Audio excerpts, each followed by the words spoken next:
You notice it on a Tuesday, or maybe on a Tuesday that looks suspiciously like every Tuesday before it. You are standing at your kitchen sink, or scrolling through photographs, or watching the same stretch of road you've watched for years, and for a breath, one honest, brittle breath, you realize something. The action is happening, and you are somewhere else. The world moves with the soft mechanical competence of a clock, and your mind, the only part that should be alive, has slipped into a soft, polite sleep. You are awake, yes, but you are not living. You are watching a life that has already learned to take care of itself. The sensation is small and then enormous. It arrives like a thin crack of daylight under a door you thought was sealed. For a moment, everything sharpens. The kettles whistle, the way light pools on a plate, the back of a chair you've never really seen. Then, almost immediately, the clarity dulls again, and the routine resumes its quiet hegemony. That short, slicing moment is the discovery. You had presumed yourself to be the subject of a life, but the subject had long ago been outsourced to habit, and habit had learned to speak for you. There is a paradox folded into ordinary days. The machinery that keeps you safe and functioning, your routines, your habits, your well-practiced inner scripts, is the same machinery that robs you of the felt quality of living. Evolution wired you for efficiency. Your brain favors prediction over surprise because surprise is metabolically expensive and often dangerous.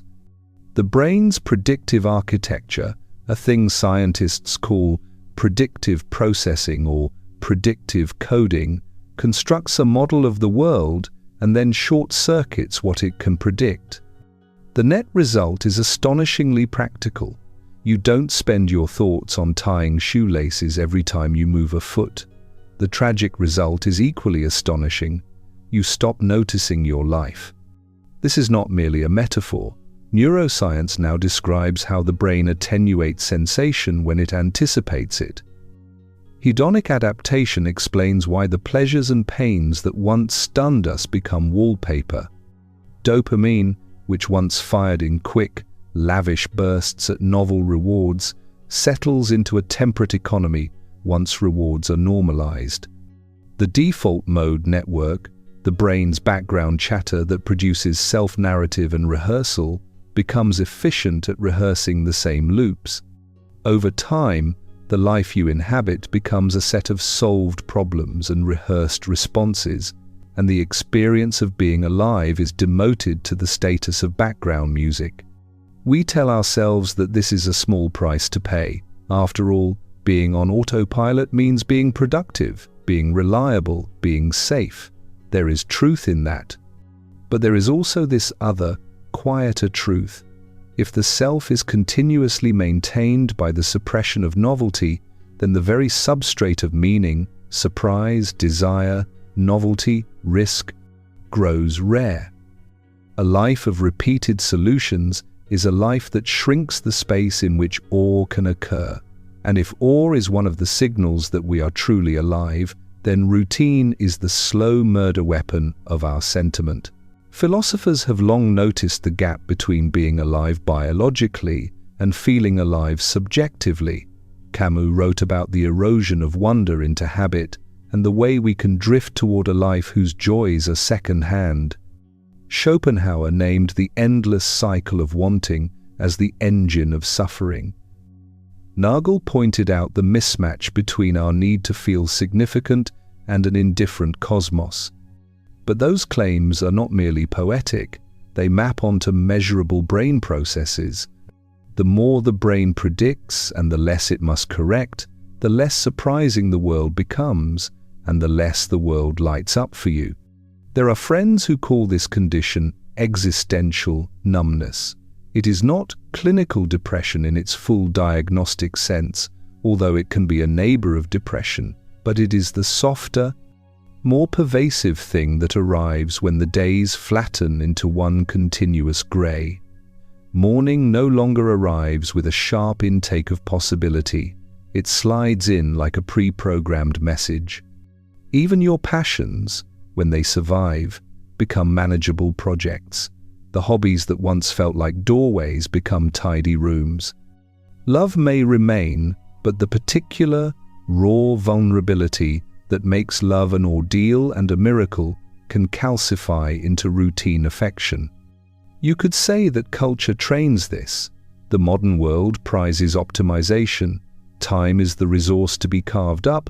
Systems are the tools by which we get things done. Social media rewards performative regularity. Employment demands repeatable competence. There is a quiet, invisible curriculum to adulthood that counts the cost of unpredictability as something to be eliminated. From an external point of view, this is sensible. From the inside, it is fatal to the sense of being alive. The mechanics of attention are merciless. Attention is a resource that is scarce and precious. The brain markets it carefully. Attention is attracted by novelty, by unpredictability, by conflict. Habits, by design, do not produce those features. They are smooth, efficient paths through the landscape of experience. Neural habituation, the brain's tendency to reduce response to repeated stimuli, explains why, after years of the same cityscape, you no longer see the skyline with the same electric clarity. This is why holidays often disappoint. We pack them with curated novelty, but our predictive brain has learned to anticipate even the curated surprise. And yet every so often the loop breaks. A minor crisis, an accident, the abrupt ending of a relationship, a child's sudden laughter in the wrong place. These ruptures slice through habituation like a file through fabric. These fractures are not all wounds. Sometimes they reopen the senses. You are startled back into your own skin when the script fails. For a few hours, maybe a few days, you feel like you might have just been rescued from a slow coma. The world returns to its edges, to the small, exquisite pains and pleasures that had been missing. The taste of coffee can be sharp enough to hurt. The light on a stranger's face can seem luminous with secrets. That revival, however, is provisional. Unless it is attended to, it becomes another pattern to fold into the old map. Remember when you felt alive? That's an episode. The mind, ever pragmatic, files it away. This is a cruel irony. Noticing that you are becoming numb is itself a form of noticing, and thus is the first thread out. But the noticing that matters is not the ponderous, ethical noticing that becomes another duty. It is the small, immediate noticing that is not yet a decision. It is the radical passivity of noticing a bird's movement rather than deciding to notice a bird. There is a moral texture to this condition that modern psychology is beginning to explore.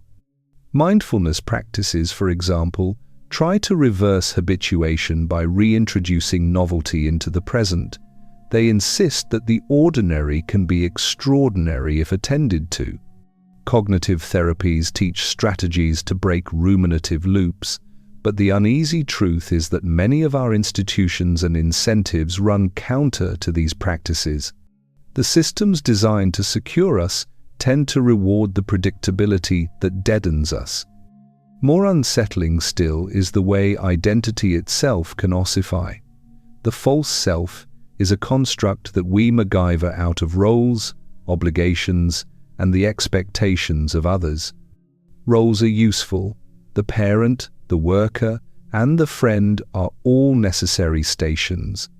But when those roles calcify into the only available sense of self, we become actors in our own lives rather than participants.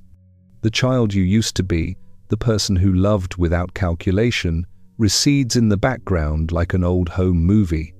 The voice that narrates becomes a scriptwriter who edits out any lines that do not fit the approved story. This transformation is not dramatic for most people. It arrives as a kind of slow theft. You realize one day that your choices were made by force of habit more than by desire. You recognize that your imagination has been delegated to planning and practicality. You grope for metaphors. You are a ghost in your own house. You are a passenger in a car you used to drive. The language feels overwrought because the experience itself is both subtle and catastrophic. We are often tempted to externalize the cause. Blame technology. Blame neoliberal capitalism. Blame a distracted culture. There is truth in those indictments, yet the phenomenon precedes modernity. Socrates, millennia ago, warned that the unexamined life is not worth living, that insight is a kind of prescription against habituation. The difference now is scale and acceleration. The mechanisms that suppress novelty are faster and more efficient than ever before, and our attention is a commodity trafficked across global platforms. Here is where the deeper terror arrives. Most of us imagine death as the great final thief. It will take our bodies, it will quiet our minds, it will shut the lights. But there is another, quieter death, that of not having lived. That death happens quietly, before the body stops breathing. It is the erosion of capacity to be surprised, to mourn properly, to feel the sting of loss and the bright shock of newness. It is a death not noticed by headlines but felt in the small hollow between one morning and the next. The horror is that we do not tend to fear death in the same way we fear physical extinction. We schedule wills and funerals, but we rarely make plans against our own emotional anesthetization. We pursue careers and comforts, assuming that the richness of life is a byproduct of having them. But if richness depends on the openness of attention and the readiness of affection, then the calculus fails. You can have abundance and yet be spiritually bankrupt. You can have applause and yet be numb. This is why, for many people, crises come as gifts in disguise. Illness, loss, betrayal, these are the blunt instruments of life that pry the mouth open wide enough for air to enter. The moment of shock is not a solution, it is a rediscovery. It forces the brain to recalibrate its predictions, to update its internal model, and therefore to let in surprise again. The world becomes novel because the patterns you carried no longer fit. For a time, you are alive in a way that feels raw and dangerous and unmistakably authentic. But authenticity is not an event we can schedule. The desire for genuine feeling can itself become another routine. The tourist of the soul visits the same authenticity hotspots, the late-night confessions, the spontaneous trips, the curated revelations, and returns home unchanged. The self that seeks authenticity as a commodity will find it as reliably hollow as any other purchased good. There is a metaphysical inflection to these observations that philosophers and scientists dance around in different idioms. Some suggest that consciousness itself is a mirror that magnifies the problems of life. By being able to reflect upon suffering, we compound it.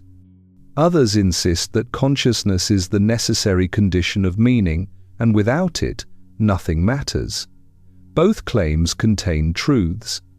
The crucial hinge is this: consciousness that is habituated is consciousness that cannot function as a generator of meaning.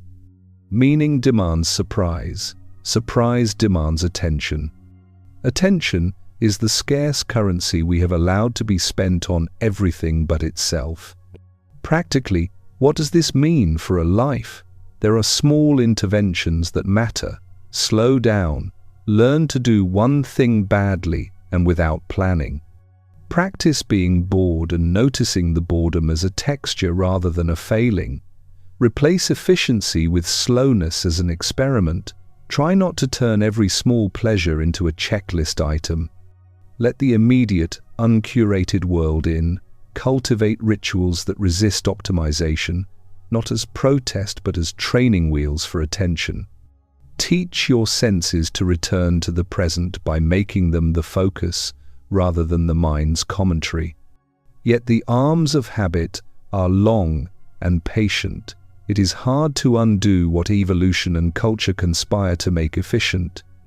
The most defiant act may be surprisingly small, to notice the notice itself, but to remain with it without making it another task, to observe the rusty hinge of your attention and not immediately plan how to oil it, to permit yourself to be astonished without converting astonishment into a project. The last cruelty is recursive.